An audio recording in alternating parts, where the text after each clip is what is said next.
All right, we're here with Brandon with Venge RC. What's up, Tony? Who comes here to kick our butts at the Gauntlet. That's how we met him for the first time. Was we all looked at his trucks and said, "What is that?" And he said, "I made it." I made it. Yep, I like making stuff. So tell us about your products. You got so many cool designs that the world needs to see. Yeah, I got a lot of stuff. So start with the chassis. I don't know. It started out with stuff like this. I just kind of came up with different designs and hand cut them out of aluminum and then just painted them crazy colors. And this is styrene from Hobby Lobby.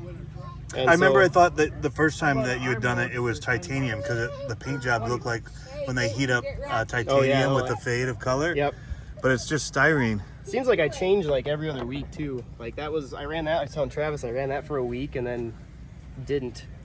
Tore it apart and built something else. But yeah, it just kind of started with, I don't know, 2 years ago or so, I got an SCX24 from Marketplace. And then like that night I added like $100 worth of stuff for my cart. And all these bolt-on things made noticeable improvements, but I'm like, it didn't take me long to realize I needed to like make a chassis that could handle all the improvements. So just kind of tinkering, and that's kind of my DNA, is just to tinker and not be content with anything. So that kind of evolved from that. And then last year I came out with, well, it was similar to this chassis. This is like Gatekeeper V1, but that was what I ran on 2 of my trucks at the Gauntlet last year with big breakover. You know, it was, I don't know, maybe not the first, but one of the first that I knew of in the 24 to go big breakover like that with no carrier bearing. But you remember I had that rear axle clocked way back to have some funky drive shaft angle, but it worked. I remember that. It wasn't something that you'd want to drive on the highway, you know, vibrations, but... hey, I don't put shock springs on mine because I'm like, yeah, I don't need suspension for what we're doing. Just articulation. Yep. So yeah, and it kind of, I don't even know what was next. But so V2 came out just this year. So do you have one of these that are like built here? Or no, so not that design? Okay. Yeah, I don't think anyone else that I know is running one today. Okay. But that's a super popular. It's got a massive angled skid. You know, like 20-degree angled skid.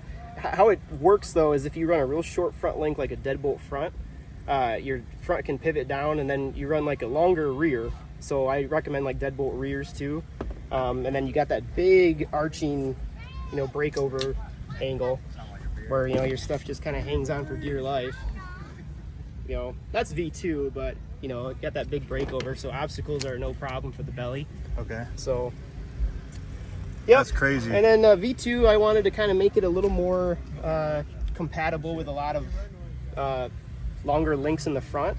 And so I took a little bit of the angle out of the skid. So now it's a 17-degree skid instead of a 20. And I have, you can use Profit Designs carrier bearing up here. So you can get that real big swooping drive line with a ton of clearance underneath. So, and I didn't really do any tweaking, I just threw that thing together. But you can, you know, adjust the angle of the axle and stuff like that. But, and then yeah, kind of came out with some bodies. There's a few files like on Colts and stuff for C10s, and I wasn't super thrilled with like square body offerings, so I just drew up square body, and then a couple different cage options. This is my version of like a Kaiser Jeep body, a little bit different front end, dove front and rear. I kind of like slam this dimension too, down, yeah. Yep, just so it's a little more compact in the gates. And I can scale all this to fit like 18th scale. So what else is there? Oh, you got these here too. Yeah, these are the simple little nuggets. These came popular on like Etsy. So like the Muse axle is a big thing. A lot of people use these. Just a diff slider, super simple. So like 3Flow 9RC, they do really good work with the standard axles. I saw kind of an opportunity to like make one for this, so I did. You know, I'm a matter of time and they'll come out with something cooler, obviously, but yeah, it works. And you can tell, like, even on the comp, a lot of guys running Muse, they're hanging up on their diff there, and it's just, whoop, slide them right over it. Nice. Works pretty good. I was pretty proud of this chassis, too. This was one that is designed around the Muse axles. So I just call it the Cobra because it looks like a cobra snake. But, yeah, the cutouts for the links. Look at these links, though. Yep. That's crazy for your tire. You get full articulation or full steering of the tire without any binding. And also, like, so I wanted my track width to be narrow, so I designed these wheels with like a 0 offset. So I mean, Hard Product does that too. Okay. I have a printer, so I just designed something and threw it on there. Yep. really. That's awesome. So yeah, a bunch of stuff. So how do they do? So I'm noticing the links. All of them are curved. How do people do? Are those for sale somewhere too? Yeah, Or links are one of those things where it's kind of all custom. Like I've got to kind of build everything custom. But for the Gatekeeper V2, I don't have any with me, but I do have like drawings for those. Like you can add them to your cart in Etsy, and also I've got a CNC router and cut them out of carbon too. So that's another option.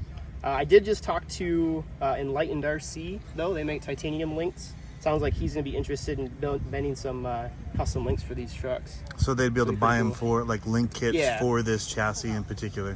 Yep, so Sweet. same like Profit Designs. You know, Profit does really good stuff, and he came up with this carrier bearing. I could probably come up with something like that too, and I probably will eventually. But I'd like to just send him business. He came up with a design using his parts. Same with Enlightened. You know, if they make the links, I want to send business their way. That's awesome. So yeah. Very cool. Very cool builds here.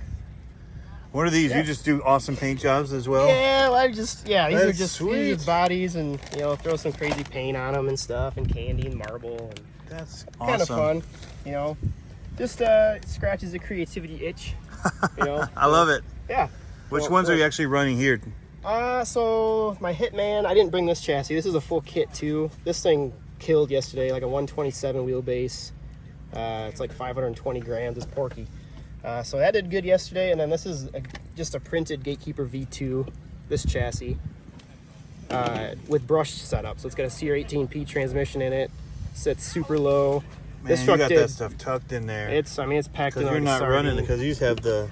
Yeah, little nope. There's no sides. carrier in here. This is just straight out of the motor. But you're not running the side Oh, the trays. Yep. trays. Yep. I keep everything. If you notice, like most of my builds, I try to pack everything in there. So Yeah. I like to keep the belly But of a it lot of people do pretty like compact. the trays, so that's an Yep. option. Yeah. Yep. And these bodies, this is a side note too, but these bodies do clear the trays on all these. Okay. So they are wide enough to accommodate that. If you put your battery on the tray or electronics, there's room for that too. Nice. So, yep. Oh yeah, you got your transmission in this too. Yeah, that's just the forward-facing. There's other companies too, like Akers makes a titanium one that's centered forward-facing like that. Yeah. And I just saw that who is it? Big Kids Tiny Trucks. He has one just like that now. It's like, oh, whatever. It was on the design, and I designed it just simply to tuck in between those front links because the FearTech ones are offset. Yep. So they'll hit the link. Hit the link. Yep. So centered it, keeps it nice and. And it's high, so you're not hitting the drive shaft. Yep. Because mine have Yep, rub nice and marks on the clearance. drive shafts Yep. from hitting those Komodos. Yeah. So there's other offerings too, and I'm not looking to, you know, like double dip, but if I see a need for something, especially like if it relates to my chassis, like I'll draw Make it it, up and yeah. make it. Yeah. Cool. Yep. Awesome. Thank you. You bet. Thank you. Surprised? Have much wheels. Best of luck. Oh, thank you, sir. Go left, hard left, and come down. This is like a 140. It's a little long. Tried something different. So my other truck, that's Kalamazoo. That's where I'm from. Portage, I guess.